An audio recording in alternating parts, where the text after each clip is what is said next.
नयागढ़ जिला एसपी राहुल जैन निर्देश क्रमे आज खंडपड़ा सहर में एसडीपीओ विमल कुमार बारी नेतृत्व में खंडपड़ा सहर में फ्लैग मार्च होता देखा मिली।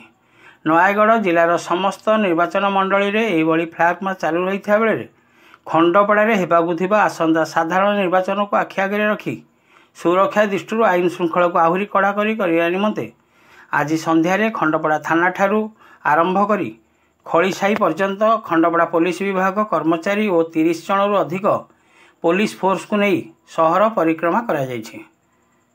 पुलिस विभाग यह कार्यक्रम को देखि स्थानीय अंचल बुद्धिजीवी माने भूयसी प्रशंसा करथिबा देखा मिली।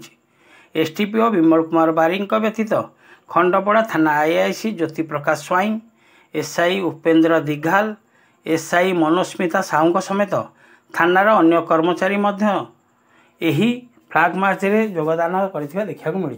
आगामी दिन में खंडपड़ा थाना तरफ आईन श्रृंखला को आहरी कड़ाकड़ी करा जिवो बोली एसडीपीओ ठारू प्रकाश।